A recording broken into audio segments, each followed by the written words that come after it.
ദൈവത്തിൻ്റെ അതിപരിശുദ്ധമായ നാമം വാഴ്ത്തപ്പെടട്ടെ. ഞാനിപ്പോൾ കൊല്ലം ജില്ലയിൽ കുണ്ടറയിലാണ്. ഇവിടെ ബഹുമാനപ്പെട്ട ഡേവിഡ് പാസ്റ്ററുടെ അടുത്താണ്. ഈ പാസ്റ്റർക്ക് രണ്ട് കണ്ണിനും കാഴ്ചയില്ലാത്ത ഈ ദൈവദാസൻ തൻ്റെ വാഹനമാണിത്. ഇത് കണ്ടോ, ഈ വാഹനം എന്നുണ്ട്, ഇത് ബൊലോറോ. ഈ ബൊലോറോ വാഹനം, ഈ വാഹനത്തിൽ അദ്ദേഹം എഴുതിയിട്ടുണ്ട്, ഇത് കണ്ടോ, ലഹരി വർജന മിഷൻ, വിമുക്തി, ജീവിതം തന്നെ ലഹരി വർജിക്കൂ, ആരോഗ്യം സംരക്ഷിക്കൂ. ഇത് കണ്ടോ, ഈ വാഹനം നിങ്ങളൊന്ന് നോക്കിക്കേ. ഈ വാഹനം ദൈവത്തിൻ്റെ അതിപരിശുദ്ധമായ നാമം വാഴ്ത്തപ്പെടുമാറാകട്ടെ. കർത്താവിൽ പ്രിയ സഹോദരി സഹോദരന്മാരെ, എല്ലാവർക്കും വേഗം വരുന്ന കർത്താവായ യേശു ക്രിസ്തുവിൻ്റെ നാമത്തിലുള്ള സ്നേഹവന്ദനം. ഞാനിന്ന് കൊല്ലത്തിനടുത്ത് കുണ്ടറ എന്ന ഒരു സ്ഥലത്താണ്. ഇവിടെ ബഹുമാനപ്പെട്ട കർത്താവിൻ്റെ ദാസൻ പാസ്റ്റർ ഡേവിഡ് എബ്രഹാമിനെ കാണാനായിട്ട് വന്നതാണ്. വളരെ ദീർഘവർഷങ്ങളായി കർത്താവിൻ്റെ വയൽപ്രദേശത്ത് അധ്വാനിക്കുന്ന ഒരു അനുഗ്രഹിക്കപ്പെട്ട ദൈവദാസനാണ് പാസ്റ്റർ ഡേവിഡ്. തൻ്റെ രണ്ട് കണ്ണുകൾക്കും കാഴ്ച നഷ്ടപ്പെട്ട ഒരു വ്യക്തിയാണ്. കാഴ്ചയില്ല. നേരത്തെ കാഴ്ച ഉണ്ടായിരുന്നു, എന്നാൽ ഇപ്പോൾ ഇതിൻ്റെ കാഴ്ച നഷ്ടപ്പെട്ടു. കാഴ്ച നഷ്ടപ്പെട്ടെങ്കിലും തൻ്റെ ഒരു വാഹനമുണ്ട്, ഒരു പിക്കപ്പ്. അതുപയോഗിച്ചുകൊണ്ട് റോഡുകളിലും കവലകളിലും വഴിവെക്കുകളിലും വളരെ ശക്തമായി സുവിശേഷ പ്രസംഗങ്ങൾ നടത്തുകയും സുവിശേഷീകരണം നടത്തുകയും ചെയ്യുന്ന ഒരു വ്യക്തിയാണ്. തൻ്റെ കൂടെ ഒരു ടീമുണ്ട്.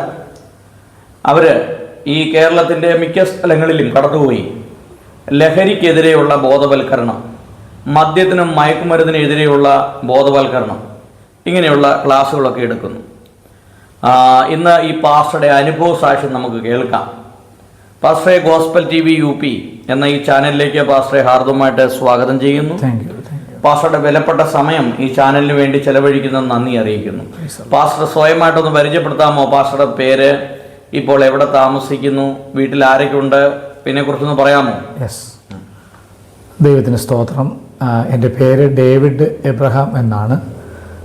ഞാനിപ്പോൾ ജോയിൻ ചെയ്തിരിക്കുന്നത് നേരത്തെ പറഞ്ഞതുപോലെ തന്നെ കൊല്ലം കുണ്ടറ ആറുമുറിക്കട എന്ന സ്ഥലത്തു നിന്നാണ് ഞാനിപ്പോൾ ജോയിൻ ചെയ്തിട്ടുള്ളത്. ഞാൻ ജനിച്ചതും ഒക്കെ ട്രിവാൻഡ്രം ഡിസ്ട്രിക്റ്റിൽ ബോണക്കാട് എന്ന് പറയുന്ന ഒരു തേയിലത്തോട്ടത്തിലാണ്. ഞങ്ങൾ എൻ്റെ പിതാവിനും മാതാവിനുമായി 10 മക്കളുണ്ട്. എൻ്റെ പിതാവിൻ്റെ പേര് എബ്രഹാം എന്നാണ്, അമ്മയുടെ പേര് മേരി എന്നാണ്. അതിൽ 8ാമത്തെ മകനായി ഞാൻ ജനിക്കുകയുണ്ടായി. സഹോദരങ്ങൾ 3-4 പേര് മരിച്ചുപോയി. അവരാരും നിർഭാഗ്യവശാൽ വിശ്വാസ ജീവിതത്തിലല്ല. പാസ്റ്റർക്ക് ഏത് ക്രിസ്തീയ വിശ്വാസത്തിലാണ് ജനിച്ച് വളർത്തപ്പെട്ടത്? ഞാനൊരു ഓർത്തഡോക്സ് പാരമ്പര്യമായിരുന്നു എൻ്റെ ഫാദറിൻ്റെ. അത് കഴിഞ്ഞ് വെച്ചാൽ ഞാൻ CSI ദീർഘനാൾ ബന്ധപ്പെട്ട് അങ്ങനെ നിന്നിരുന്നു എന്നുള്ളത്. ബാല്യകാലത്തെ കുറിച്ചൊന്ന് പറയാമോ? പഠിച്ചതും വളർന്നതും. ഞാൻ പഠിച്ചതും വളർന്നതുമൊക്കെ അതെ മാവേലിക്കര എന്ന് പറയുന്ന സ്ഥലത്ത് കുറത്തിക്കാട് എന്ന് പറഞ്ഞൊരു സ്ഥലമുണ്ട്. അവിടെ സെൻറ്റ് ജോൺ സ്കൂളിലാണ് ഞാൻ പഠിച്ചത്. പിന്നെ മാവേലിക്കര NSSലും തുടർന്ന് ട്രിവാൻഡ്രത്ത് കുറേ കാലം പഠിച്ചു. അത് കഴിഞ്ഞിട്ട് ഞാൻ തിയോളജി സംബന്ധമായി കുമ്പനാട് പഠിക്കുകയൊക്കെ ഉണ്ടായി. അങ്ങനെയൊക്കെ ഒരു ITI വിദ്യാഭ്യാസം ഇതിനിടയ്ക്കുണ്ടായിരുന്നു. അങ്ങനെയൊക്കെയാണ് എൻ്റെ ചെറിയ വിദ്യാഭ്യാസ കാലയളവ് ആ ഒരു വിവരണം. പിന്നീട് ഈ പെന്തക്കോസ്റ്റൽ വിശ്വാസത്തിലേക്ക് വരാനായിട്ടുള്ളൊരു പശ്ചാത്തലം എന്താണ്? പെന്തക്കോസ്റ്റ് വിശ്വാസത്തിൽ ഞാനൊരു വരാനായിട്ടൊരു വലിയ സങ്കേമജനകമായ നിലയിലാണ് ഞാനിവിടെ വന്നത്. വാസ്തവത്തിൽ ഈ പെന്തക്കോസ്റ്റ് ഞാനൊരു നാമധേയ ക്രിസ്ത്യാനിയെ ജനിച്ചു ജീവിച്ചുവെങ്കിലും ബൈബിൾ വായിക്കുകയോ അതിനെക്കുറിച്ച് വലിയ അറിവൊന്നുമില്ലായിരുന്നു. എങ്കിൽ ഞാൻ ജനിച്ചതും വളർന്നതുമൊക്കെ മാവേലിക്കരയുടെ പ്രദേശത്തും ബോണക്കാടുമായിരുന്നു. ട്രിവാൻഡ്രം ഡിസ്ട്രിക്റ്റിൽ ബോണക്കാട് എന്ന് പറയുന്നൊരു ടീ എസ്റ്റേറ്റ് ഉണ്ട്. അവിടെയാണ് എൻ്റെ പിതാവും മാതാവും അവിടെയായിരുന്നു. അവർക്ക് രണ്ടുപേർക്കും അവിടെ, എൻ്റെ മാതാവിനെ കൊളുന്തും നുളക്കവും എൻ്റെ ഫാദറിന് അവിടെ ഒരു ലേബർ ജോലി ഉണ്ടായിരുന്നു. അങ്ങനെ അവിടെ 10 മക്കളിൽ 8ാമനായിട്ടാണ് ഞാൻ ജനിച്ചത്. എൻ്റെ പിതാവ് അബ്രഹാം, എൻ്റെ അമ്മ മേരി, ഞാൻ പിന്നെ കുറച്ചു കാലം വിദ്യാഭ്യാസം ചെയ്തൊക്കെ മാവേലിക്കര കുറത്തിക്കാട് സെൻറ് ജോൺ സ്കൂളിലായിരുന്നു. അവിടെ വിദ്യാഭ്യാസം കഴിഞ്ഞ ശേഷം പിന്നെ ഉയർന്ന ക്ലാസ്സിലേക്കൊക്കെ ഞാൻ മാവേലിക്കര NSSൻ്റെ സ്കൂളിൽ പഠിച്ച് കഴിഞ്ഞു. പിന്നെ IT വിദ്യാഭ്യാസം കുറച്ച് കഴിഞ്ഞായിരുന്നു. ശേഷം കുറച്ച് അല്പം തിയോളജി പഠിച്ചു. ഇങ്ങനെയൊക്കെയുള്ള ചെറിയ വിദ്യാഭ്യാസം ചെയ്യുകയുണ്ടായി. അങ്ങനെ വിദേശത്ത് പോകാനൊക്കെ ദൈവം കൃപ ചെയ്തു. അങ്ങനെയൊക്കെയാണ് എൻ്റെ ബാല്യകാലത്തിലെ ഒരു പെന്തക്കോസ്റ്റൽ വിശ്വാസത്തിലേക്ക് കടന്നു വരാനായിട്ടുള്ളൊരു കാരണം എന്താണ്?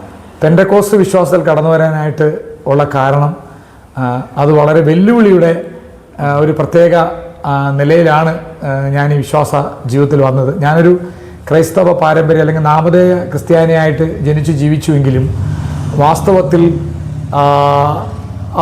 ബൈബിൾ എന്തെന്നോ അല്ലെങ്കിൽ വിശ്വാസം എന്നത് എന്താണെന്നോ നിത്യതയെക്കുറിച്ചോ രക്ഷയെക്കുറിച്ചോ ഒന്നും യാതൊരു അറിവും എനിക്കില്ലായിരുന്നു. ഭാഗ്യവശാൽ എനിക്ക് ഇന്നേക്ക് ചില വർഷങ്ങൾക്ക് മുന്നേ വിദേശത്ത് കുവൈറ്റിൽ എൻ്റെ ഉപജീവനത്തോടനുബന്ധിച്ചുള്ള ഒരു ജോലി സംബന്ധമായി ഞാൻ കുറേ കാലം കുവൈറ്റിൽ ഞാൻ പോയിരുന്നു. ആ സമയത്ത് നമ്മുടെ കുറേ ദൈവമക്കൾ എന്നെ സമീപിക്കുകയും ഇങ്ങനെ രക്ഷാ സന്ദേശം അല്ലെങ്കിൽ വീണ്ടും രക്ഷിക്കപ്പെടണം, വീണ്ടും ഒരു ക്രിസ്തീയ ജീവിതം നിങ്ങൾ യേശുവിൽ ആമേ സ്തോത്രം തന്നെ രക്ഷകനും കർത്താവുമായി ഹൃദയത്തിലും സ്വീകരിച്ച് വായ കൊണ്ട് ഏറ്റു പറഞ്ഞ് അങ്ങനെ ഒരു വിശ്വാസത്തിലേക്ക് വരണമെന്നൊക്കെ ഒരുപാട് അഡ്വൈസ് എനിക്ക് അവിടെ നിന്നുണ്ടായി. അപ്പോഴെനിക്ക് വളരെ പുച്ഛമാണ് അവരോട് തോന്നിയത്. ഞങ്ങൾ പരമ്പരാഗതമായി തന്നെ ഒരു ക്രൈസ്തവ കുടുംബത്തിൽ ജീവിക്കുക അങ്ങനെ ഒരു അനുഭവത്തിൽ ഉള്ള എനിക്ക് എങ്ങനെയാണ് ഞാൻ ഇനിയും എങ്ങനെയാണ് വീണ്ടും ജനിക്കുന്ന അറിവില്ലായിരുന്നു. അങ്ങനെ നിരന്തരമായി ആ ദൈവദാസന്മാർ സഹോദരങ്ങളെ ഞാൻ താമസിക്കുന്ന ക്യാമ്പിൽ വരികയും എന്നോട് ഒത്തിരി സ്നേഹമായി ഇടപെടുകയും ഞാൻ പ്രതികൂലിച്ച് പറഞ്ഞാലും അവരതൊന്നും വകവെക്കാതെ പിന്നെയും എന്നെ സ്നേഹിച്ച് എന്നെ എങ്ങനെയെങ്കിലും രക്ഷിക്കണമെന്നുള്ള വലിയ ആത്മഭാരത്തോടെ എന്നെ സമീപിക്കുകയുണ്ടായി. ഞാനിങ്ങനെ ഒറ്റയ്ക്ക് ഇരിക്കുമ്പോഴൊക്കെ എനിക്ക് 8 മണിക്കൂർ ജോലിയാണ് ഉണ്ടായിരുന്നത്. ഈ ജോലി കഴിഞ്ഞുള്ള അവസരമൊക്കെ ഞാൻ ഈ വേദപുസ്തകം പരിശോധിക്കാൻ തുടങ്ങി. അന്ന് വരെ വേദപുസ്തകം വായിക്കാത്ത ഞാൻ അവിടെ പോയിരുന്ന് ഇത്രയും ഇവരെന്നോട് സ്നേഹം കാണിക്കുവാൻ ഇവരോടൊക്കെ ഞാനിങ്ങനെ പ്രതികൂലിച്ച് നിന്നിട്ടും പ്രതിരോധിച്ച് നിന്നിട്ടും അവരതൊന്നും വകവെക്കാതെ തന്നെയും പിന്നെയും സ്നേഹത്തോടെ എന്നെ സമീപിക്കുന്ന കാരണമെന്തെന്ന് ഈ വേദപുസ്തകം അത്രത്തോളം എന്താ ഉള്ളതെന്ന് ഞാനിങ്ങനെ വായിക്കുമായിരുന്നു. ഏകദേശം 1.5 വർഷം കൊണ്ട് ആ വായന അത് കണ്ടിന്യൂ അത് തുടർമാനം ഞാൻ വായിച്ചു. ഒരു 10-30 പ്രാവശ്യമെങ്കിലും ഞാൻ വായിച്ചിട്ടുണ്ടാവണം. വായിച്ച് ഞാൻ അങ്ങോട്ട് അതായത് കുവൈറ്റ് ഫാഗിൽ എന്ന് പറയുന്ന സ്ഥലത്ത് ഞാൻ വളരെയധികം സ്നേഹിക്കുന്ന ഒരു ദൈവദാസനോട് തോമസ് മാത്യു ശങ്കരമംഗലം അദ്ദേഹം തോട് ഞാൻ അങ്ങോട്ട് പോയി പറഞ്ഞു, പാസ്റ്ററെ എനിക്ക് സഭയിൽ വരണം, എനിക്ക് സ്നാനപ്പെടണം, എനിക്ക് രക്ഷിക്കപ്പെടണം എന്ന് അങ്ങോട്ട് പറഞ്ഞു. അപ്പോൾ ആ ദൈവദാസൻ പറഞ്ഞു കുറച്ചുകൂടെ വെയിറ്റ് ചെയ്യണം ഡേവിഡ്, ബൈബിൾ സ്റ്റഡി ഇനിയും ഉണ്ട്, അതൊക്കെ നന്നായിട്ട് കേൾക്കണം, സ്നാനം എന്താണെന്ന് അറിയണം, രക്ഷ എന്താണെന്ന് അറിയണം. അങ്ങനെ രാത്രി കാലങ്ങളിലും ഇടയോഗങ്ങളിലൊക്കെ ഞാനവിടെ സംബന്ധിക്കാനായിട്ട് കർത്താവിൻ്റെ ദാസൻ്റെ വാഹനം എന്നെ പിക്ക് ചെയ്ത് കൊണ്ടുപോയി വചനമൊക്കെ കേൾപ്പിക്കുകയും ഉടനെ താമസിയാതെ തന്നെ കുവൈറ്റ് സിറ്റിയിൽ ആ വലിയ ചർച്ചിൻ്റെ ആ ഒരു വാട്ടർ ടാങ്കിനുള്ളിൽ ഞാൻ സ്നാനപ്പെട്ട് ദൈവസഭയോട് ചേർന്ന് കർത്താവിനായി ജീവിക്കാനായിട്ടൊക്കെ ദൈവമായ കർത്താവ് എനിക്ക് ഏകദേശം 95, 96, 97 കാലഘട്ടങ്ങളിൽ എനിക്ക് ദൈവം ഭാഗ്യം തന്നു. അങ്ങനെയൊക്കെ ഒരു പശ്ചാത്തലത്തിലാണ് ഞാൻ രക്ഷിക്കപ്പെടുവാനായിട്ട് ഇടയായി തീർന്നത്. പ്രൈസ്. പിന്നീട് ഒരു സുവിശേഷകനായി തീരണം, അല്ലെങ്കിൽ ഒരു പാസ്റ്ററാകണം, ദൈവവേല ചെയ്യണം എന്നുള്ളൊരു താല്പര്യം വരാനും അതിലേക്ക് ഇറങ്ങാനായിട്ടുള്ള ഒരു മുഖാന്തരം എന്താണ്? ഒരു ദൈവിക വിളി, അതിൻ്റെ പിന്നിലുള്ള ഒരു ദൈവിക വിളി എന്താണ്? ദൈവിക വിളി എന്ന് പറയുമ്പോൾ എൻ്റെ കുഞ്ഞിലെ തന്നെ എൻ്റെ ഫാദർ ഒരു മദ്യപാനിയായിരുന്നു. ആ മദ്യപാനം നിമിത്തം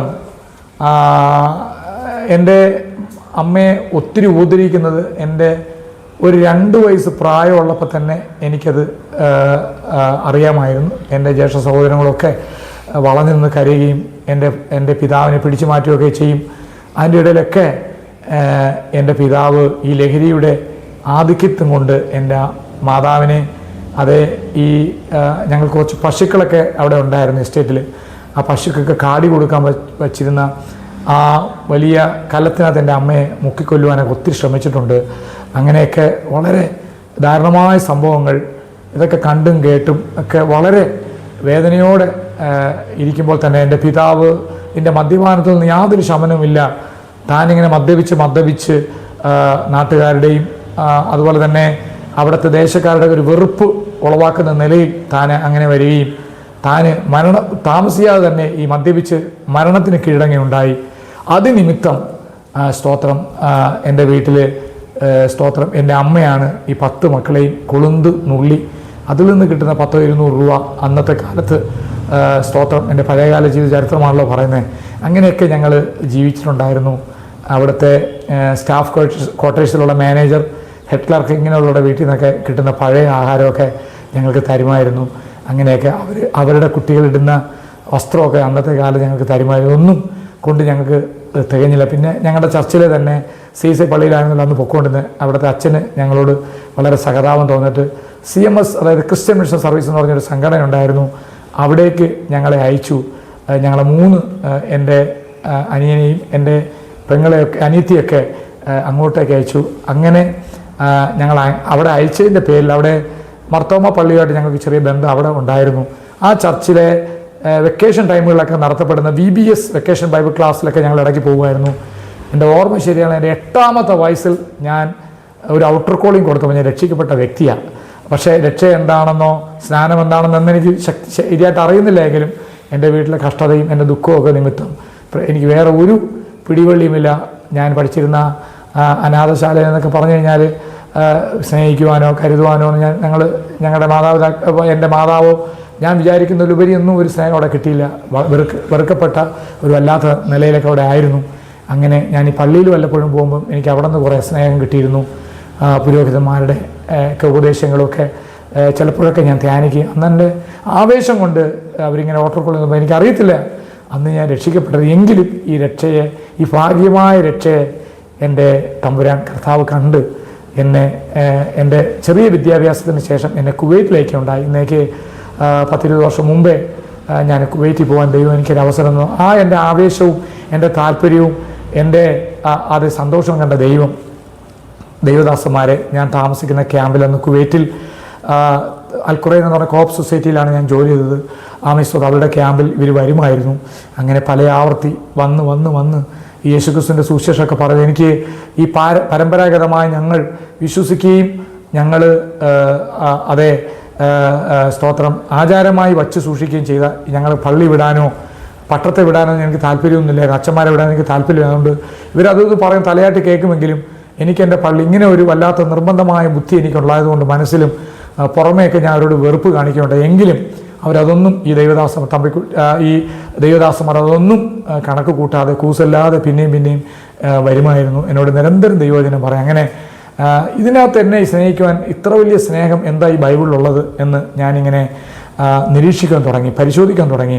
എനിക്ക് 8 മണിക്കൂർ ജോലിയൊന്നും ഉണ്ടായിരുന്നു, ബാക്കി സമയമൊക്കെ ഫ്രീ ആണ്. ഇവരെന്നോട് പറഞ്ഞു പോയതിന് ശേഷം ഞാൻ ഉൽപ്പത്തി തൊട്ട് വെളിപ്പാട് വരെയുള്ള പുസ്തകങ്ങൾ 66 പുസ്തകങ്ങളും നിരന്തരം ഞാൻ വായിച്ചു. ഇവർ പോയതിന് ശേഷം വായിക്കുന്നത് എന്താ ഉള്ളത്. എനിക്ക് ആദ്യം ഒരു 1.5 വർഷം കൊണ്ട് ഞാനിത് വായിക്കാൻ തുടങ്ങി. ആദ്യ കാലഘട്ടങ്ങളിലൊന്നും എനിക്ക് ഈ ബൈബിൾ വായിക്കുമ്പോൾ എന്താണെന്നൊന്നും എനിക്ക് മനസ്സിലാകുന്നില്ല, ഒരു പിടിയുമില്ല. പിന്നെ എനിക്ക് ഒരുപാട് എൻ്റെ ബുദ്ധിയുടെ സ്ഥിരാകേന്ദ്രങ്ങളൊക്കെ ഇങ്ങനെ മസ്തിഷ്കമൊക്കെ ഇങ്ങനെ പ്രവർത്തിക്കാൻ തുടങ്ങി. ഇത് ഈ ലോകത്തിൽ തെറ്റുകൂടാതെ ആരെയും കൊല്ലാതെ ആരെയും ഉപദ്രവിക്കാതെ നന്നായിട്ട് ജീവിക്കാൻ വേണ്ടി ആരാണ്ട് എഴുതി വെച്ചതാണെന്നൊക്കെ എനിക്കൊരു തോന്നലുണ്ടായി. ഒരു മതഗ്രന്ഥം പോലെയൊക്കെ ഞാനും കണ്ടു. പക്ഷേ ഇതിനകത്തുള്ള വചനം പിന്നെയും ഞാൻ വായിക്കുമ്പോൾ വേദപുസ്തകം ഏകദേശം 10-35 പ്രാവശ്യം ഞാൻ ആവർത്തിച്ച് വായിക്കുകയുണ്ടായി. ഇതിലൊക്കെ ഭയങ്കരമായ വചനം എന്നെ സ്ട്രൈക്ക് ചെയ്യാനിടയായി, എന്നെ ഒരുപാട് ചിന്തിക്കുവാനിടയായി. അങ്ങനെ ആണ് ഞാൻ ഈ രക്ഷയുടെ ഭാഗത്ത് വരാനായിട്ട് ഒരു തുടക്കം എനിക്ക് ദൈവം തരുവാനിടയായത്. നിരന്തരം ഈ വേദപുസ്തകം ഞാൻ വായിച്ചതിലൂടെ എനിക്ക് ഉള്ളിൽ എന്തോ ഒരു ആത്മീയ അനുഭൂതി വീണ് കിട്ടിയതുപോലെ എനിക്ക് തോന്നാനിടയായി. അപ്പോൾ ഈ ഒരു സ്നേഹവും ഈ ഒരു അനുഗ്രഹീതമായ അതേ ആത്മാവിലുണ്ടെന്ന സ്നേഹം കൊണ്ടാണല്ലോ ഇവരെന്നെ ഇങ്ങനെ സ്നേഹിക്കുവാനായിട്ട് കാരണമെന്ന് എനിക്ക് മനസ്സിലാകാനിടയായി. അപ്പോൾ ഞാനവിടെ ഫാഗിൽ എന്ന് പറയുന്ന ഒരു ഒരു ക്യാമ്പിലാണ് ഞാൻ ഉണ്ടായിരുന്നത്, ഞാൻ പറഞ്ഞുവല്ലോ. അവിടെ ചർച്ചിൻ്റെ ചുമതല വഹിച്ചുകൊണ്ടിരുന്ന തമ്പിക്കുട്ടി പാസ്റ്റർ, അതായത് പുള്ളിയുടെ ഒഫീഷ്യലിന് തോമസ് മാത്യു ശങ്കരമംഗൽ എന്നാണ് അദ്ദേഹം. ഞാൻ അങ്ങോട്ട് അദ്ദേഹത്തിൻ്റെ ചർച്ചിൽ ഫ്ലാറ്റിൽ ഞാൻ പോകാനിടയായി. പാസ്റ്റർ, എനിക്ക് പാസ്റ്ററുടെ ചർച്ചിൽ വരുവാനും രക്ഷിക്കപ്പെടുവാനൊക്കെ എനിക്ക് ആഗ്രഹമുണ്ട്, എനിക്ക് സ്നാനപ്പെടുവാനൊക്കെ ഒത്തിരി ആഗ്രഹമുണ്ട്. അപ്പോൾ പാസ്റ്ററിനെ ഒത്തിരി സ്നേഹിക്കുകയും അവിടുത്തെ സഹോദരങ്ങളൊക്കെ എന്നെ ഒരുപാട് പല പല കാര്യങ്ങളും ആത്മീയ ഭൗതിക കാര്യങ്ങൾക്കൊക്കെ എനിക്ക് കൈത്താങ്ങൽ തരുവാനൊക്കെ എനിക്ക് ഇടയായി തീർന്നു. അവിടെ പോകുമ്പോഴൊക്കെ നല്ല അനുഗ്രഹിക്കപ്പെട്ട നിലയിലുള്ള പരിപാലനം, ഭക്ഷണം ഇതൊക്കെ തരുവാനിടയായി.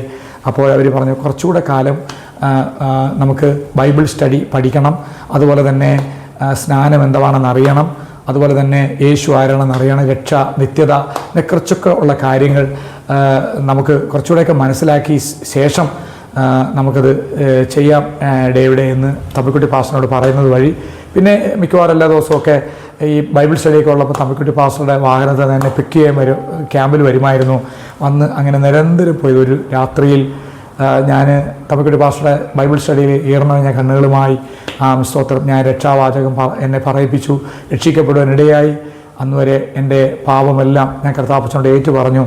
അന്ന് രാത്രി നിറകണ്ണുകളോടെ ഞാൻ കർത്താവിനെ സ്വന്തം രക്ഷിതാവായ ഹൃദയത്തിലും വായ കൊണ്ടൊക്കെ ഏറ്റു പറഞ്ഞ് സ്തോത്ര താമസമിന കുവൈറ്റ് സിറ്റിയിൽ ഉള്ള വലിയ ചർച്ചിൻ്റെ പരിസരത്തുള്ള ആ ഒരു വാട്ടർ ടാങ്കിൽ തമ്പുകുട്ടി പാസ്റ്ററുടെ കൈക്കീഴിൽ സ്നാനപ്പെടുത്തി സ്തോത്രം ഹല്ലേലൂയ കർത്താവ് യേശുവിനോട് സഭയോടൊക്കെ ചേരുവാൻ ദൈവം എനിക്ക് കൃപ ചെയ്തു.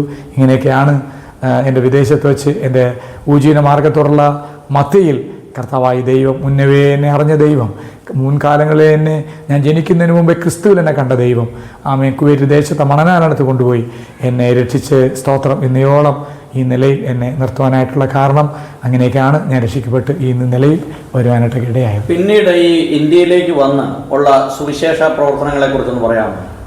അതൊരു കഥയാണ്. ഞാൻ ഇന്ത്യയിൽ വരുവാൻ തന്നെ കാരണം സ്തോത്രം, അതും ദൈവത്തിൻ്റെ ഒരു വലിയൊരു ഉദ്ദേശമാണ്. ദൈവത്തിൻ്റെ ചാർട്ടിൽ രേഖപ്പെടുത്തിയിരുന്നൊരു കാര്യമെന്നാണ് ഞാൻ ഇന്ന് അറിയുന്നത്. എനിക്ക് കുവൈറ്റിൽ തന്നെ നിൽക്കണം, അവിടെ സന്തോഷകരമായ ജീവിതമൊക്കെ എനിക്കുണ്ടായിരുന്നു. എങ്കിലും ഞാൻ ആവലോടെ പഠിച്ച ദൈവവചനങ്ങളും ഞാൻ കേട്ടതായ ബൈബിൾ പ്രസംഗങ്ങളൊക്കെ പഠനങ്ങളൊക്കെ എന്നെ വെറുതെ ഇരുത്താനായിട്ട് ദൈവം എന്നെക്കുറിച്ച് ആഗ്രഹിച്ചില്ലായിരുന്നു. എൻ്റെ ഉള്ളിലെപ്പോഴും ആ ഉള്ളിലെ മനുഷ്യനിങ്ങനെ സ്തോത്രം ഇതൊന്നും പോരാ ഭയങ്കര ആവേശമൊക്കെ എനിക്ക് തന്നു. എങ്ങനെ കർത്താവിൻ്റെ വേല നന്നായിട്ട് സ്തോത്രം ചെയ്യണം. ഞങ്ങളുടെ കൂടെയുള്ള സഹോദരങ്ങൾ സഹോദരിമാർ അവർ പാട്ടുകൾ പാടുമ്പോൾ, പ്രസംഗിക്കുമ്പോൾ, സാക്ഷ്യം പ്രസംഗിക്കുമ്പോൾ ദൈവാസന്മാരൊക്കെ വിസിറ്റേഴ്സൊക്കെ വന്നപ്പോൾ എനിക്കും ഇവരിൽ ഒരാളെ പോലെയാണ് ഭയങ്കരമായ പറഞ്ഞാൽ തീരാൻ പറ്റാത്ത അടങ്ങാൻ പറ്റാത്ത ആവശ്യങ്ങളുണ്ടായത് വഴി എനിക്കറിയുന്ന നിലയിലുള്ള സുവിശേഷ പ്രവർത്തനം ഞാൻ കുവൈറ്റിൻ്റെ മണലാനത് ചെയ്യുവാൻ തുടങ്ങി. എനിക്ക് 8 മണിക്കൂറാണല്ലോ ജോലി, സ്തോത്രം. അതുകൊണ്ട് ബാക്കിയുള്ള സമയങ്ങളൊക്കെ ആമേ സ്തോത്രം ഹല്ലേലൂയ എനിക്ക് സുവിശേഷം പറയാനുള്ള വലിയ അത്യാർത്ഥി എനിക്കുണ്ടായി. അങ്ങനെ എനിക്കവിടെ റോജി ഉതുപ്പാൻ എന്ന് പറഞ്ഞ സഹോദരന് ഞാൻ ഉണ്ടായിരുന്നു. സാൽമയിലാണ് താൻ താമസിക്കുന്നത്. ഞാനും സഹോദരരുമായിട്ട് അവിടെ ഒരു സാൽമിയ ഗാർഡനിലൊക്കെ പോയിരുന്ന് നിലവിൽ പ്രാർത്ഥിക്കുകയും രാത്രികാലങ്ങളിലൊക്കെ പ്രാർത്ഥിക്കുകയൊക്കെ ചെയ്തു. അങ്ങനെ ജാതിമത വർണ്ണവർഗ ഭാഷ വ്യത്യാസമില്ലാതെ അറബിയിൽ എഴുതിയ ട്രാക്റ്റുകളൊക്കെ ഞങ്ങൾ കളക്ട് ചെയ്ത് പല ആൾക്കാർക്കും മിസ്രികൾക്കൊക്കെ ഇങ്ങനെ ഞങ്ങൾ വിതരണം ചെയ്ത് ശ്രീലങ്കയിലുള്ളവരുണ്ട്, ഇന്ത്യയിലെ പല സ്റ്റേറ്റിലുള്ളവരൊക്കെ തമിഴിലും ഇംഗ്ലീഷിലൊക്കെ ഉള്ള പല സ്ഥലത്ത് നിന്ന് ട്രാക്റ്റുകൾ സമ്പാദിച്ച് പലയിടത്തും ഞങ്ങൾക്ക് കൊടുക്കാനായിട്ട് തുടങ്ങി. ഞാൻ കൊടുക്കാനായിട്ട് തുടങ്ങി. പിന്നെ അറബികൾക്കും കൊടുക്കണം, എല്ലാ മനുഷ്യരും രക്ഷിക്കപ്പെടണമെന്നുള്ള വാഞ്ച എനിക്കുണ്ടായി. അങ്ങനെ പല മാളുകളിലും അവിടുത്തെ സൂപ്പർ മാർക്കറ്റ് ഫ്രണ്ടിലൊക്കെ പർച്ചേസ് ചെയ്യാൻ വരുന്ന വലിയ ഷെയ്ഖ് വർഗത്തിൽപ്പെട്ട അറബികളുടെ വാഹനത്തിൻ്റെ വൈപ്പറിൻ്റെ അടിയിലൊക്കെ ഞാൻ ഈ ന്യൂ ടെസ്റ്റ്മെൻറ്റും അതുപോലുള്ള സുവിശേഷ പ്രതികളൊക്കെ അറബിയിൽ എഴുതിയിട്ടുള്ള ആ വചനമൊക്കെ ഞാൻ അവരുടെ ആ ഡോറിൻ്റെ വക്കിലും അതുപോലെ തന്നെ വൈപ്പറിൻ്റെ ഇടയിലൊക്കെ ചുരുങ്ങി വെക്കുമായിരുന്നു. എനിക്കറിയത്തില്ല ഇത് ക്യാമറയിലൊക്കെ ഇത് കാണുന്ന കാര്യം എനിക്കറിയത്തില്ല. ഇങ്ങനെയൊക്കെ വച്ച് പല ആവർത്തി ആയതുകൊണ്ട് അവിടെയുള്ള അറബി സഹോദരങ്ങൾ എനിക്ക് വിലക്ക് പറഞ്ഞു, ഇങ്ങനെയുള്ള കാര്യം ചെയ്യരുത്, ഇതിവിടെ മതപരമായി ഇതൊരിക്കലും അനുവദീയമല്ല എന്ന് പല ആവർത്തി പറഞ്ഞിട്ടും എൻ്റെ ഉള്ളിലുള്ള ആഗ്രഹം കെട്ടടങ്ങാതെ പലയിടത്തും ഇങ്ങനെ സുവിശേഷം പറയുക. ക്യാമ്പിലുമൊക്കെ ഞാൻ ഒത്തിരി പേരോട്, ഒത്തിരി മുസ്ലിം സഹോദരങ്ങളൊക്കെ എനിക്ക് അവരോടൊക്കെ വാതോരാതെ ഞാൻ പറയുമായിരുന്നു. അങ്ങനെ പറഞ്ഞു.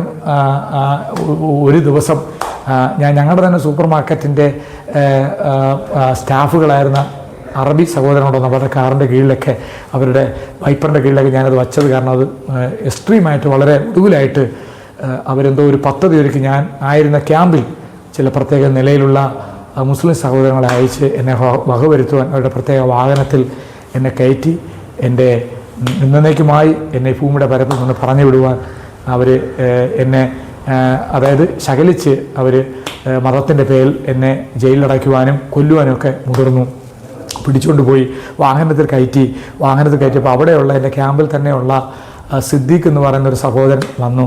അയ്യോ, ഈ സഹോദരനെ അല്ലെങ്കിൽ ഈ ബായി നിങ്ങൾ ഉപദ്രവിക്കരുത്, ഇതേപോലെ ഈ ബായി ഞങ്ങൾക്കെല്ലാം വളരെ അനുഗ്രഹമാണ്, പുള്ളി നന്നായി കുക്ക് ചെയ്യും, പുള്ളി നന്നായിട്ട് ഞങ്ങളോട് സഹകരിക്കുന്ന, ഒരിക്കലത്തേക്ക് തന്നെ എനിക്കത് മാപ്പ് കൊടുക്കണം എന്ന് പറഞ്ഞ് എന്നെ മുസ്ലിം സഹോദരങ്ങൾ തന്നെ ഈ അറബി ഉസ്താദുമാരുടെ കയ്യിൽ നിന്ന് രക്ഷിച്ചു. പിന്നെ എനിക്ക് അവിടെ നിൽക്കാൻ ഭയങ്കര ഭയമായിരുന്നു. എല്ലാവരും എന്നെ ഉപദേശിച്ചു. അത് മാത്രമല്ല, എന്നെ എപ്പോൾ പബ്ലിക്കിൽ വെച്ച് എന്നെ കിട്ടിയാലും വകവരുത്തും എന്നുള്ള ഒരു ഭീഷണി എനിക്കുണ്ടായിരുന്നു. അതിനുശേഷം ഞാനവിടെ നിൽക്കുവാനായിട്ട് വലിയ താല്പര്യം ഉണ്ടായില്ല. എനിക്ക് ബൈബിൾ കൂടുതൽ പഠിക്കണം. പക്ഷേ കുവൈറ്റിൽ നന്നായിട്ട് ബൈബിൾ പഠനമൊക്കെ ഉണ്ടായിരുന്നു. പക്ഷേ ഈ കാര്യങ്ങളെല്ലാം കണക്കിലെടുത്ത് എനിക്ക് വേഗത്തിൽ തന്നെ ജോലി രാജിവെച്ച് എനിക്ക് കുമ്പനാട് ബൈസ്കൂളിൽ പഠിക്കാൻ എനിക്ക് വരേണ്ടതായിരുന്നു. ഒരു ലിമിറ്റഡ് ബൈസ്കൂളിലാണ് ഞാൻ പഠിച്ചത്. കുമ്പനാട് ബദേൽ PG മാത്യു പാസ്റ്റർ അന്ന് നടത്തിക്കൊണ്ടിരുന്ന ഒരു ബൈബിൾ സ്കൂളിൽ എനിക്ക് പഠിക്കാനായിട്ട് ഞാൻ ഇവിടെ ഇന്ത്യയിൽ വന്നു. അങ്ങനെയാണ് ഞാൻ ഇന്ത്യയിൽ വരുന്നത്. മടങ്ങി വന്നവിടെ പഠിച്ചു. അതിനുശേഷം സുവിശേഷ പ്രവർത്തനം ചെയ്യുവാനായിട്ട് എനിക്ക് വലിയ താല്പര്യം. അപ്പം അങ്ങനെയാണ് ഞാൻ ഇന്ത്യയിൽ വരാനുള്ള പ്രധാനപ്പെട്ട കാരണം സുവിശേഷ വിരോധികളുടെയും സുവിശേഷം പറഞ്ഞതിൻ്റെ പേരിലൊക്കെയാണ് അങ്ങനെ ഇന്ത്യയിലായിട്ട് മടങ്ങി ജോലി അയച്ചു വരാനായിട്ടുള്ള കാരണം. ഇവിടെ ഇന്ത്യയിൽ വന്നതിന് ശേഷമുള്ള പ്രവർത്തനങ്ങളെ കുറിച്ചൊന്ന് പറയാമോ?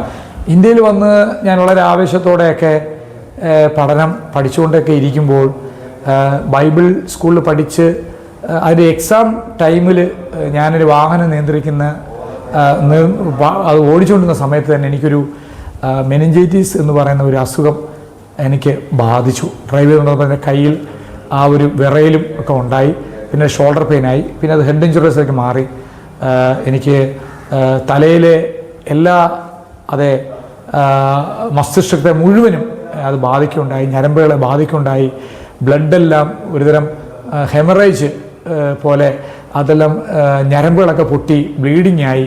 അങ്ങനെ മൊത്തത്തിൽ ഞാനൊരു കോമോ സ്റ്റേജിലേക്ക് പോയി. ഒടുവിൽ ഞാൻ മെഡിക്കൽ കോളേജിനുള്ളിൽ മാസങ്ങൾ ഞാൻ അഭയം പ്രാപിക്കുകയുണ്ടായി. പ്രിയമുള്ളവരെ, വളരെ ഈ മെനിഞ്ചൈറ്റിസ് എന്ന് പറയുന്ന ഈ ഒരു ഡിസീസ് വന്നു കഴിഞ്ഞാൽ ഭൂമിയിൽ 1000-ൽ ഒരാളൊക്കെ ജീവിച്ചിരിക്കാൻ വകയുള്ളൂ എന്നാണ് അത് ആരോഗ്യവകുപ്പ് പറയുന്നത്.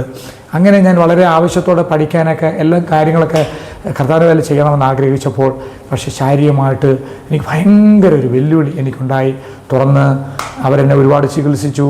ഇനി കേരളത്തിലും ഇന്ത്യയിലൊക്കെ പല വൈദ്യശാസ്ത്രങ്ങളെയും വൈദ്യ മേഖലയിൽ ആരോഗ്യവകുപ്പിൽ ജോലി ചെയ്യുന്ന പ്രധാനികളൊക്കെ എൻ്റെ സഹപ്രവർത്തകരൊക്കെ എന്നെ കൊണ്ടുപോയി. എങ്കിലും എനിക്ക് ജീവിതത്തിലേക്ക് മടങ്ങി വരുവാനായിട്ട് എനിക്ക് പറ്റിയില്ല. അവരെല്ലാം പറഞ്ഞ് മരിച്ചു പോകുന്നു തന്നെയാണ്. അങ്ങനെ മരിച്ചു പോകും എന്ന് വിധി എഴുതിയതുപോലെ തന്നെ ഒരു ദിവസം രാവിലെ 6 മണിക്ക് ഞാൻ മരിച്ചുപോയി എന്നുള്ള കാര്യമാണ്. ഇത് ICC കൊറോണ യൂണിറ്റിനുള്ളിൽ നടന്ന ഒരു സംഭവമാണ്. ട്രിവാൻഡ്രം മെഡിക്കൽ കോളേജിൽ നടന്ന ഒരു സംഭവമാണ്. അപ്പം അങ്ങനെ ഒരു കണ്ടിന്യൂ ഒരു 10-12 ദിവസം മരണത്തോട് മല്ലടിച്ചുകൊണ്ടിരിക്കുമ്പോൾ തന്നെ ഇന്ന ദിവസം മരിക്കും റിപ്പോർട്ടുകളൊക്കെ ഡോക്ടേഴ്സ് കൊടുത്തു എല്ലാവരോടും. അതേസമയം തന്നെ അവർ പറഞ്ഞതുപോലെ തന്നെ ഒരു ദിവസം പ്രഭാതത്തിൽ 6 മണിക്ക് ഞാൻ മരിച്ചു. ഏകദേശം 2 മിനിറ്റ് നേരമാണ് ഞാൻ ഈ ലോകം വിട്ട് പോയത്. ആ ലോകം വിട്ട് പോകാനായിട്ട് അവർ പറഞ്ഞതുപോലെ തന്നെ മെനിഞ്ചൈറ്റിസ് അത്രയും വലിയ ക്രിട്ടിക്കൽ സ്റ്റേജ് ആയിരുന്നു. ആ മരിച്ചിരുന്ന ആ സമയത്ത് ദൈവത്തിൻ്റെ പരിശുദ്ധാത്മാവ്, അതേ സ്തോത്രം, കർത്താവിൻ്റെ ദാസൻ അപ്പോസ്തലനായ പൗലോസ് 3-ാം സ്വർഗത്തോളം എടുക്കപ്പെട്ടു എന്നൊരു രേഖപ്പെടുത്തൽ 2 കൊരിന്ത്യർ ലേഖനം അതിൻ്റെ 12-ാമത്തെ അധ്യായത്തിൽ പറയുന്നത് പോലെ തന്നെ അതുപോലെ തന്നെ ഇന്ന് വ്യാപകമായിട്ട് പലരും സ്തോത്രം മരിച്ച് ജീവനിലേക്ക് വന്നു എന്ന് പറഞ്ഞ് ഞാനിതൊന്നും വിശ്വസിച്ചിരുന്നില്ല. പക്ഷെ എൻ്റെ അനുഭവമായിട്ട് തട്ടിച്ചു നോക്കിയപ്പോഴാണ് എനിക്കിത് മനസ്സിലായത്. ആ 2.5 മിനിറ്റോളം ഞാനും അതേ സ്തോത്രം ഈ ലോകം വിട്ട് അപ്പോസ്തലനായ പൗലോസ് പോയതുപോലെ നിത്യതയുടെ സ്തോത്ര വിഹായത്തിലല്ല ഞാൻ പോയത്. പ്രത്യുത നരകത്തിൻ്റെ ആ കഠോരമായ കാഴ്ച കാണുവാനായിട്ട് ഞാൻ മരിച്ചിരുന്ന ആ ശവശരീരത്തിൽ നിന്ന് എൻ്റെ ആത്മാവ്, അതേ ദൈവത്തിൻ്റെ പരിശുദ്ധാത്മാവ് സ്തോത്രം എടുത്തുകൊണ്ടുപോയി. എൻ്റെ ശരീരം കൊണ്ടാണോ ഏത് നിലയിലാണെന്ന് എനിക്കും അത് പിടിപാടില്ല. പക്ഷേ ഇത് എൻ്റെ ആത്മാവിൽ സ്തോത്രം അകത്തെ മനുഷ്യനിലൂടെ എനിക്കത് സ്തോത്രം ദൈവത്തിൻ്റെ പരിശുദ്ധാത്മാവ് മൊത്തമായി മനസ്സിലാക്കി തരുവാൻ എനിക്ക് ഇടയായി. അങ്ങനെ 2-2.5 മിനിറ്റോളം പ്രൈസലോ അല്ലേ സ്തോത്രം ഈ ഭൗമമണ്ഡലവും ഈ ഭൂമിയൊക്കെ വിട്ട് എനിക്ക് ആ നരകത്തിലെ യാതനകളൊക്കെ വാസ്തവത്തിൽ വേദവസം പരിശോധിക്കുമ്പോൾ നരകം ഇതുവരെയും തുറക്കപ്പെട്ടു. വാസ്തവമായ നരകം യാതന സ്ഥലമാണ്. സ്തോത്രം ഹല്ലേലൂയ. നമുക്ക് അതിനെക്കുറിച്ചാണ് കൂടുതൽ അറിവുള്ളത്. നരകത്തെക്കുറിച്ചും സ്വർഗത്തെക്കുറിച്ചും ഒന്നും 100% അറിവൊന്നും ബൈബിളിൽ നമുക്ക് തന്നിട്ടില്ല. എങ്കിലും ചില സൂചനകളൊക്കെ നമുക്കുണ്ട്. ബൈബിളിലതുണ്ട്. യാതന സ്ഥലത്തെക്കുറിച്ച് യൂക്കോസിൻ്റെ സുവിശേഷം നമുക്കറിയാം. 16-ാമത്തെ അധ്യായമൊക്കെ സ്തോത്രം ധനവാന്റെയും ലാസറിൻ്റെയും കാര്യമൊക്കെ ചരിത്രങ്ങളെ പിടിച്ച് പഠിക്കുമ്പോഴും നരകം ഉണ്ടെന്നുള്ള കാര്യം വെളിപ്പാട് പുസ്തകം ജീവപുസ്തകത്തിൽ പേര് കാണാത്തവരൊക്കെയും അതേ തീപ്പൊയ്കൾ തള്ളിയിടുന്നുള്ള വചനമൊക്കെ വെളിപ്പാട് പുസ്തകം 20-15 വാക്യത്തിലൊക്കെ ഉണ്ടല്ലോ. തീയും കത്തുന്ന ഗന്ധകവും സ്തോത്രം അല്ലെങ്കിൽ എരിഞ്ഞുകൊണ്ടിരിക്കുന്ന ഒരിക്കലും കെടാത്ത ഒരിക്കലും ചാകാത്ത പുഴുവൊക്കെ ഉള്ള ഒരു വലിയ ഒരു പഠനം നമുക്ക് വേദവസ്തത്തിൽ കിട്ടുന്നല്ലോ. പഴയ നിയമത്തിലുണ്ട്, അത് പുതിയ നിയമത്തിലുണ്ട് സ്തോത്രം. പക്ഷേ നമുക്ക് ആർക്കും ജീവനോടെ ശരീരത്തിൽ ഇരിക്കുന്നവർക്ക് അത് അനുഭവമില്ല, കേട്ടറിവാണ്. എന്നാൽ സ്തോത്രം എൻ്റെ വാത്സല്യ പ്രിയപ്പെട്ട അതേ ഈ ഗോസ്പൽ ചാനൽ UP ചാനലിൽ കേട്ടുകൊണ്ടിരിക്കുന്ന എൻ്റെ ആദരണീയരായ ദൈവഭക്തരായ എൻ്റെ വാത്സല്യ സ്തോത്രം ദൈവദാസന്മാർ, ദൈവമക്കൾ, അവാലോർത്തനെ ശ്രദ്ധിക്കുന്ന സഹോദരിമാർ, സ്തോത്രം അമ്മാമാർ, അച്ഛന്മാരൊക്കെ സ്തോത്രം നിങ്ങളോടൊക്കെ ഞാൻ തുറന്നു പറയുക.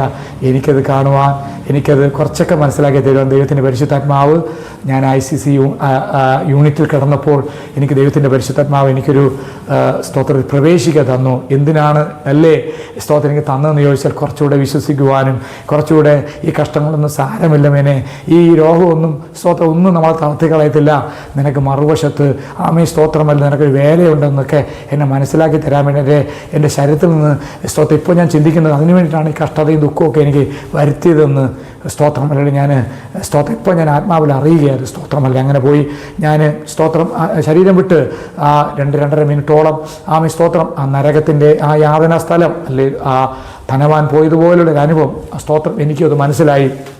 അവിടെ പോയപ്പോൾ ഒരിക്കലും ഈ ലോകത്ത് സ്തോത്രം നമുക്ക് പറഞ്ഞറിയിക്കുവാൻ ഇവിടെ ഭാഷകളിലോ മറ്റേതെങ്കിലും ചേഷ്ടകളിലൂടെയോ മറ്റേതെങ്കിലും മനുഷ്യൻ്റെ ഇതര ചെയ്തികളിലോ നമുക്കൊരിക്കലും പറഞ്ഞു തീർക്കുവാൻ, പറഞ്ഞ് അവരെ മനസ്സിലാക്കുവാൻ കഴിയാത്ത നിലയിലുള്ള അത് ഭയങ്കരമായ കഠോരമായ കാഴ്ചയാണ്.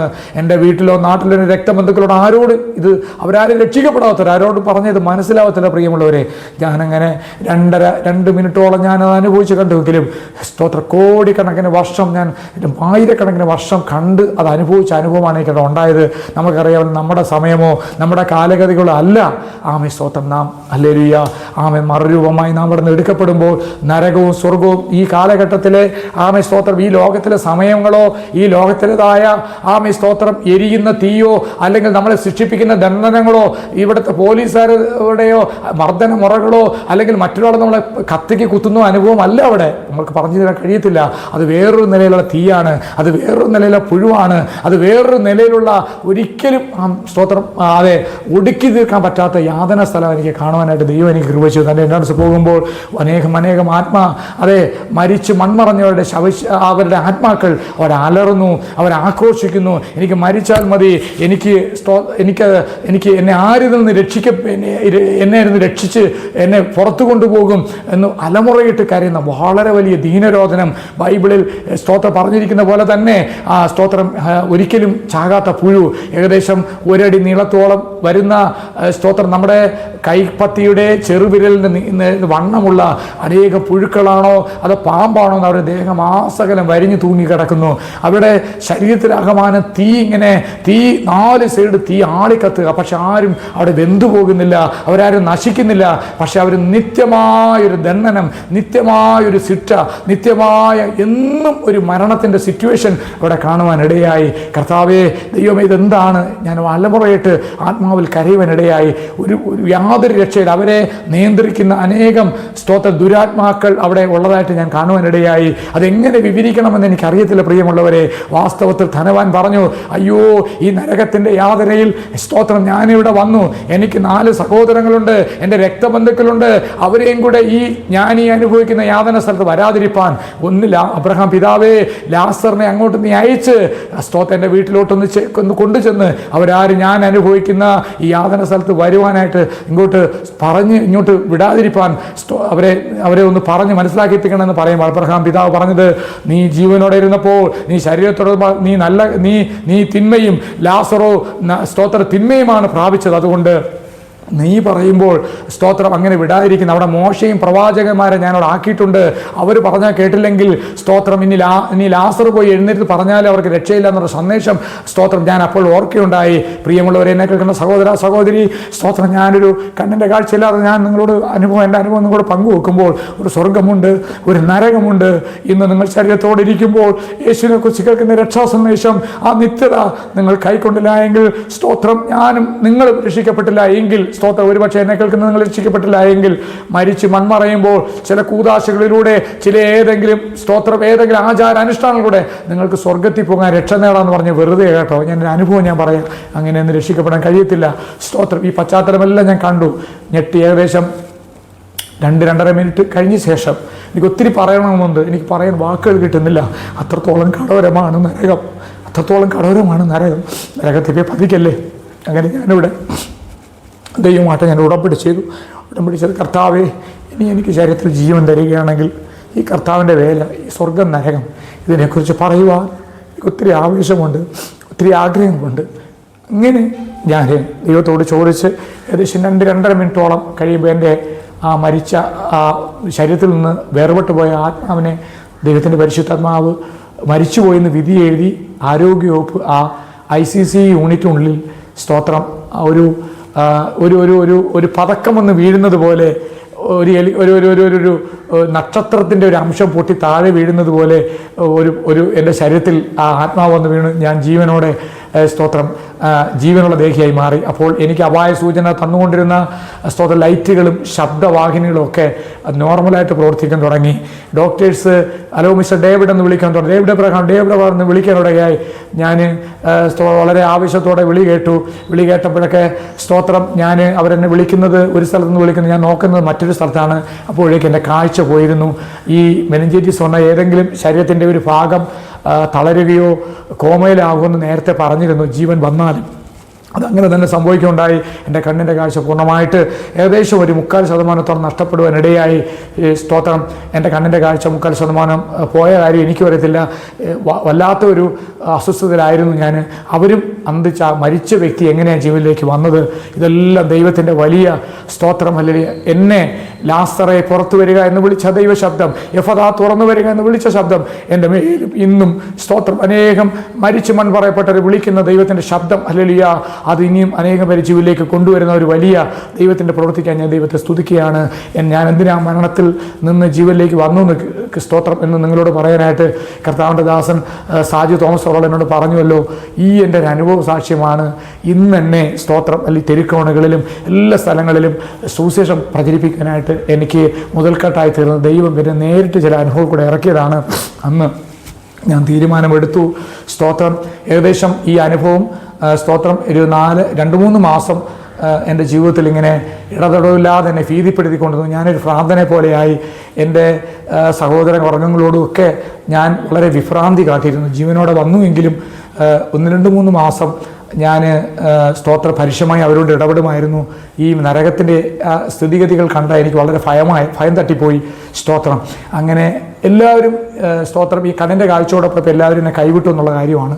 എല്ലാ രക്തബന്ധുക്കളും എന്നെ സ്നേഹിച്ചിരുന്ന ചില ആത്മീയരെന്ന് പറയുന്നവരൊക്കെ എന്നെ വിട്ടുപോയി. ഞാൻ ഒറ്റയ്ക്ക് സ്തോത്രം ഒരുപാട് എനിക്ക് ആവേശമുണ്ട് ഈ ദൈവത്തെ. അപ്പോൾ തന്നെ ഒരു വശത്ത് ഞാനൊരു സുബോധരഹിതനായിട്ട് ഞാൻ ഒറ്റയ്ക്കൊരു മുറിയിൽ സ്തോത്രം ഞാൻ ട്രിവാൻഡ്രത്തൊരു ഒറ്റയ്ക്കൊരു വീട്ടിൽ എൻ്റെ രക്തബന്ധുക്കളെ കൊണ്ട് പാർപ്പിച്ചു. സ്തോത്രം ഞാൻ ആത്മഹത്യയ്ക്ക് വേണ്ടി ശ്രമിച്ചു. കാരണം എന്നെ ആരും നോക്കുവാനില്ല. 2 കണ്ണും പൂർണ്ണമായി സ്തോത്രം 100% സ്തോത്രം എനിക്ക് ഇപ്പോഴും ഞാൻ 100% കാഴ്ച എനിക്കില്ല. പക്ഷേ കാഴ്ച ഉള്ളിലെ സ്തോത്രം കാഴ്ച ഉള്ളവനായിട്ട് ഞാൻ നിങ്ങളുടെ മുമ്പ് നിൽക്കുന്നത്. പ്രിയമുള്ളവരെ സ്തോത്രം എല്ലാവരും കൈവിട്ടപ്പോൾ ഞാൻ എന്തായാലും എനിക്കൊരു ജീവിതം വേണ്ട പറഞ്ഞ് സ്തോത്രം ഒരിക്കലും ദൈവത്തിൻ്റെ വചനത്തിൻ്റെ പ്രമാണത്തിൽ അങ്ങനെ ഇല്ല.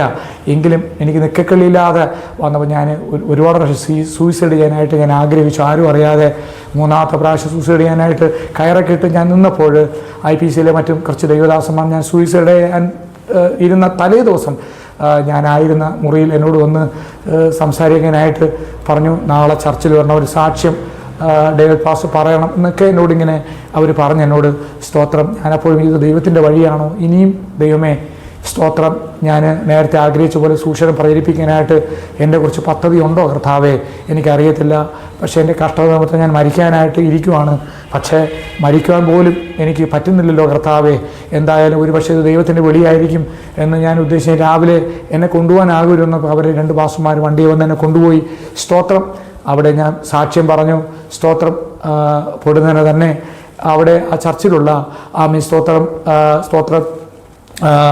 ഒരു ദൈവദാസിയെ സ്തോത്രം എനിക്ക് സ്തോത്രം കൂട്ടാളിയായി സുവിശേഷ പ്രവർത്തനത്തിൽ സ്തോത്രം പങ്കാളിയായിട്ട് കുഞ്ഞുമോൾ എന്നൊരു സഹോദരിയെ അവരെല്ലാം കൂടെ ആലോചിച്ച് എനിക്ക് സ്തോത്രം എൻ്റെ സഹധർമ്മിണിയായിട്ട് സ്തോത്രം എനിക്ക് ചില മാസങ്ങൾക്കുള്ളിൽ തന്നെ അത് ക്രമീകരിച്ചതിനിടയായി.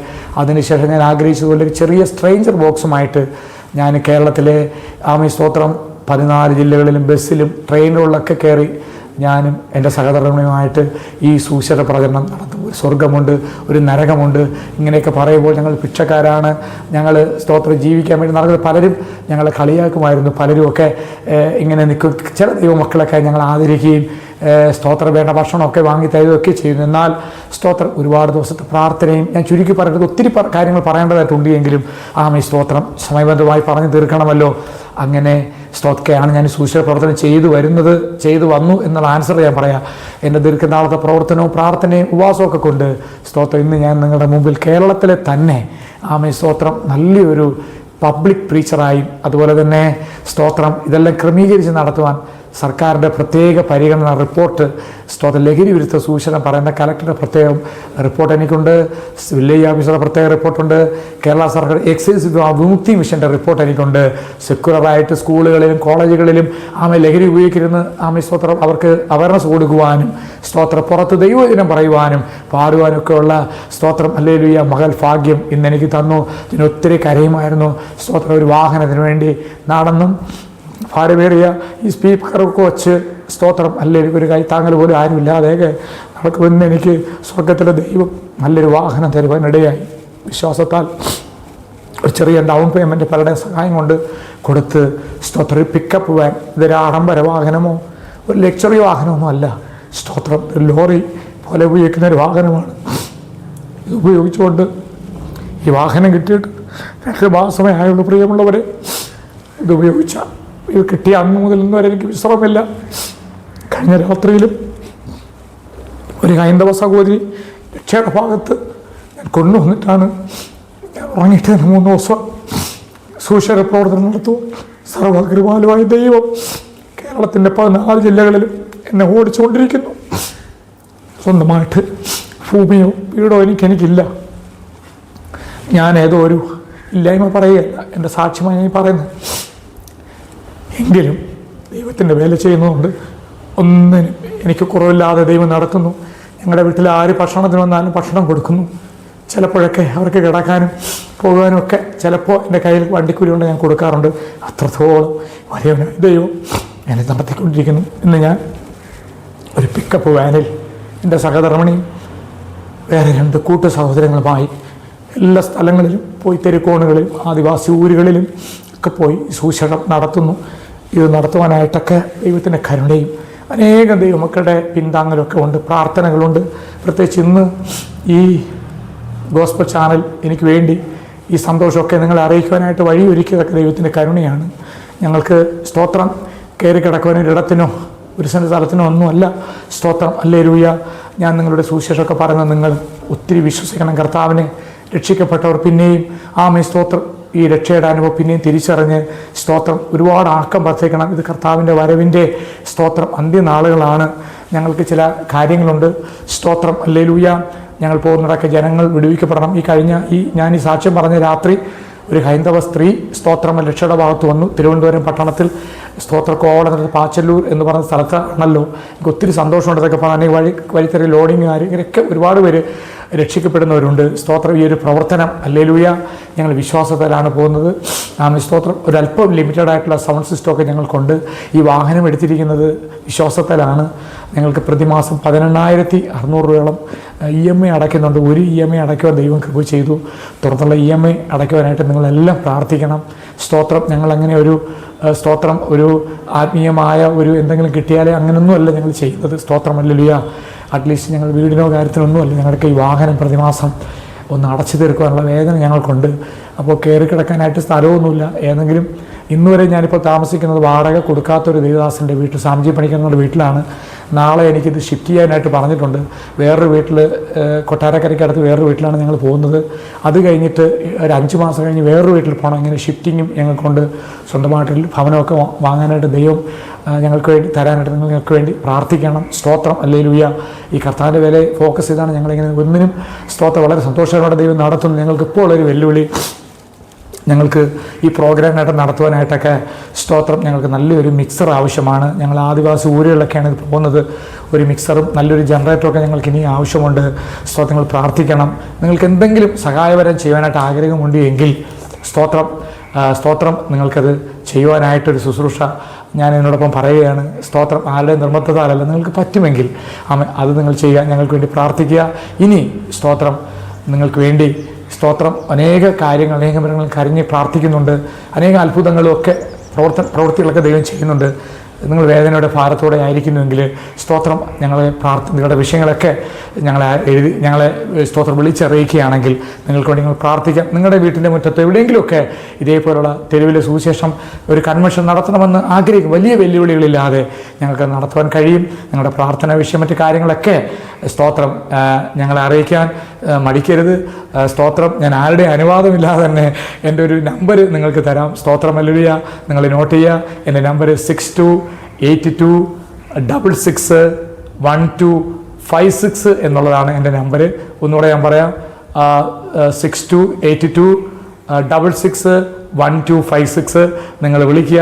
Price the Lord. ദൈവമായ കർത്താവ് ഇങ്ങനെ ഞാനിത് പറയുമ്പോൾ തന്നെ കർത്താവിൻ്റെ ശുശ്രൂഷയിൽ എന്താണ് കാരണം, ഇതിനുവേണ്ടി ഇറങ്ങാൻ എന്താണ് കാരണം സ്തോത്രം എന്ന് നമ്മളെല്ലാവരും അറിയാൻ വേണ്ടിയിട്ടാണ് ഞാനിതൊക്കെയും പറഞ്ഞു വന്നത്. Price the Lord. ഇനിയുള്ള ചോദ്യത്തിന് സ്തോത്രം ഞാൻ മറുപടി പറയാം. സുവിശേഷത്തിന് ഇറങ്ങാനുള്ള സ്തോത്രം കുറച്ച് ദീർഘമായി ഇതൊക്കെയാണ് ഞാൻ സുവിശേഷ വിലയ്ക്ക് ഇറങ്ങാനുള്ള കാരണം. Praise the lord. ആമേൻ. ഇനി എന്താണ് പാസ്റ്ററുടെ പുതിയ പദ്ധതികളൊക്കെ എന്തൊക്കെയാണ്? എൻ്റെ പദ്ധതി സ്തോത്രം ആലംബഹീനരായ ആത്മഭാരമുള്ള ദൈവമക്കളെ, ദൈവദാസന്മാരെ എനിക്ക് ചേർക്കണം. സ്തോത്ര വിഭാഗീയ ചിന്തകളില്ലാതെ സ്തോത്രം വളരെ സുവിശേഷ പ്രവർത്തനത്തിന് വേണ്ടി കൈത്താങ്ങൽ കൊടുക്കുന്നവരെയൊക്കെ ഞങ്ങളുടെ ഈ ടീമിനോട് ചേർത്ത് സ്തോത്രം ഞങ്ങൾക്ക് വീടുണ്ടാകണം. ആ വീട്ടിൽ അവരെ ചേർത്ത് സുവിശേഷ പ്രചരിപ്പിക്കുക എന്ന ഉള്ളൊരു ആഗ്രഹം ആണ് എനിക്ക് ഒത്തിരി ഉണ്ടായിക്കൊണ്ടിരിക്കുന്നത്. പിന്നെ എല്ലാവരാലും കൈവിടപ്പെട്ട സ്തോത്രം ലഹരിയുണ്ട്. ലഹരി ഉപയോഗിച്ച് മദ്യത്താലും മയക്കുമരുന്ന് MDA പോലുള്ള മാരകമായ അവർ വാസ്തവത്തിൽ ഒരു രോഗികളാണ്. അവർക്കിതില്ലാതെ ജീവിക്കാൻ കഴിയത്തില്ല. അങ്ങനെയുള്ളവരെ അവർക്ക് വേണ്ടി അവയർനെസ് കൊടുത്ത് അവരെ ഇടയ്ക്കും മുറയ്ക്കുമൊക്കെ ഒന്ന് ചേർത്ത് വേണ്ട കൗൺസിലിംഗ് കൊടുത്ത് പ്രാർത്ഥിച്ച് സ്തോത്രം അവരെ ജീവിതത്തിലേക്ക് മടക്കി വരുത്തുക എന്നെനിക്കൊരു ആവശ്യമുണ്ട്. സ്തോത്രം മാനുഷികമായി ചിന്തിക്കുവാനായിട്ട് ഒരിക്കലും കഴിയത്തില്ല. എനിക്ക് ഇവരെയൊക്കെ ഒന്ന് കൊണ്ടുപോകാനും വരാനൊക്കെ ഇനിയും എനിക്കൊരു ബസ് പോലത്തെ ഇപ്പോൾ എൻ്റെ കയ്യിലുള്ള വാഹനം എന്ന് പറയുന്നത് ഒരു ചെറിയ പിക്കപ്പാണ്. ഒരു ചെറിയ വാഹനം പോലുള്ളൊരു വാഹനം, ഒരു ട്രാവൽ പോലുള്ളൊരു വാനും ഞാൻ ആഗ്രഹിക്കുന്നുണ്ട്. സ്വതന്ത്രത്തിൽ എൻ്റെ ചിന്തയാണ്, ദൈവം അനുവദിക്കാതെ എൻ്റെ ജീവിതത്തിൽ കിട്ടത്തില്ലെന്ന് എനിക്ക് നന്നായിട്ടറിയാം. അതുകൊണ്ട് ദൈവം അനുവദിച്ചാൽ മാത്രമേ, ഇതെൻ്റെ ഒരു ആഗ്രഹമാണ്. പാസ്റ്റർ ചോദിച്ചപ്പോൾ എൻ്റെ ആഗ്രഹം ഞാൻ പറഞ്ഞു. അപ്പോൾ ഞാൻ ഈ പ്രസംഗിക്കുന്ന ഇടത്തൊക്കെ പ്രത്യക്ഷമായി അത്ഭുതങ്ങളും അടയാളങ്ങളും ഉണ്ടാകണം. സ്തോത്രം. കഴിഞ്ഞ നാളൊക്കെ അത് ഉണ്ടായിട്ടുണ്ട്. സ്തോത്രം. മഴയൊക്കെ ഞാൻ ശാസിച്ച് സ്തോത്രം നിർത്തിയിട്ടുണ്ട്. സ്തോത്രം. അങ്ങനെയൊക്കെയുള്ള അത്ഭുതങ്ങളൊക്കെ ദൈവം ചെയ്യുന്നുണ്ട്. വലുതും ചെറുതുമായ കാര്യങ്ങളൊക്കെ എനിക്ക് ചെയ്യുന്നുണ്ട്. അങ്ങനെയൊക്കെ ഒരുപാട് ആവേശം, കർത്താവിന് പ്രത്യക്ഷമായ കാര്യങ്ങൾ എനിക്ക് ചെയ്യണമെന്ന് എനിക്ക് ഒത്തിരി ആരും ചെല്ലാത്ത മേഖലകളിൽ, ആരും സ്തോത്രം ഈ ഒരു പ്രൊഫഷണലായിട്ട് ശുശ്രൂഷിക്കാത്ത നിലയിൽ അസാധാരണമായ വീര്യപ്പുറത്തുള്ള കർത്താവിനെ സ്തോത്രം മഹത്വപ്പെടുത്തി ആരാധിക്കുകയും സൂക്ഷിച്ച് പറയണം, അനേകം പേരെ രക്ഷയുടെ ഭാഗത്ത് കൊണ്ടുപോകണമെങ്കിൽ മതിയായ ഇങ്ങനെയുള്ള ആഗ്രഹമാണ് എൻ്റെ മുമ്പിൽ എപ്പോഴും നിൽക്കുന്നത്. Price the Lord. Okay pastor, ഇത്രയും സമയം പാസ്റ്ററുടെ ജീവിതാനുഭവവുമായി ബന്ധപ്പെട്ട് സംസാരിച്ചുള്ള നന്ദി അറിയിക്കുന്നു. ദൈവം ധാരാളമായിട്ട് സഹായിക്കട്ടെ.